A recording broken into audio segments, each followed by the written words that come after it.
My name's Simon Elmer. I'm from a group called Architects for Social Housing. And my question, series of questions, is also about the consultation process, because the first time we get contacted by estates, housing estates across London, is when they've received these consultation processes and gone through the consultation process. And we've seen a lot of them, and they all share a lot of things in common.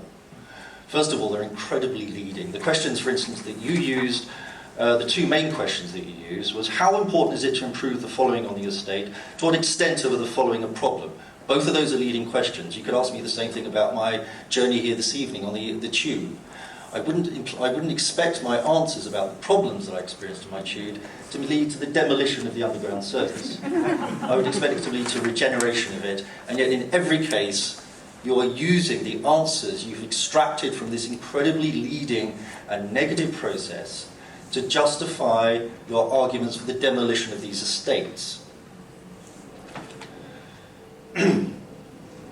For instance, what residents don't like? They don't like the lack of security, the poor lighting on the alleyways, the promoting of a feeling of insecurity, Sorry to interrupt the you difficulty. for a moment, but which estate are you actually talking about? I'm talking here specifically about Central Hill, but the questionnaires are similar. Oh, so it's Central Hill you're referring to? I'm taking this specifically Okay. so I can be specific in what I'm talking about. No, but I just think we need to identify which estate you're talking about.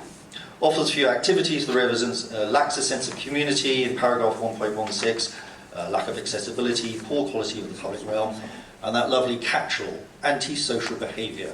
Under the Antisocial Behaviour Crime and Policing Act of 2014, such behaviour is defined as, and I quote, conduct that is caused or is likely to cause harassment, alarm or distress to any person.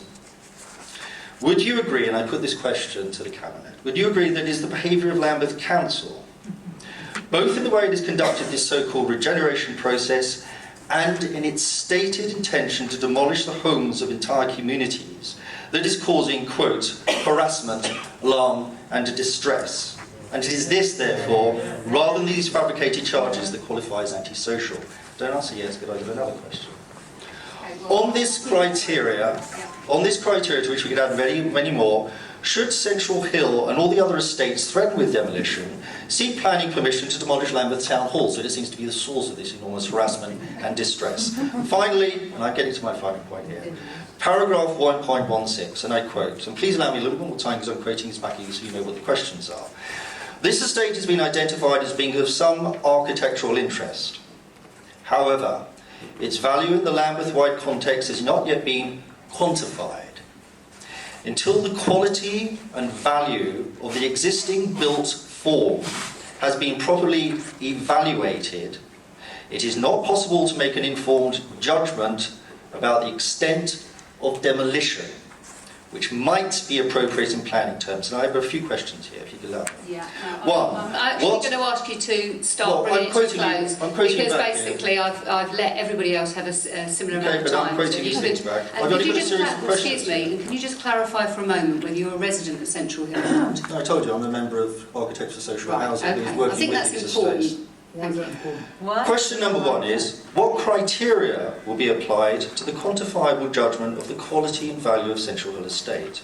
Question two, by quantifiable, do you mean the value of the land that the estate is built on to interested developers? Three, if that judgment is, as you write, to decide the extent of the demolition, on what criteria was the prior decision to demolish the estate made?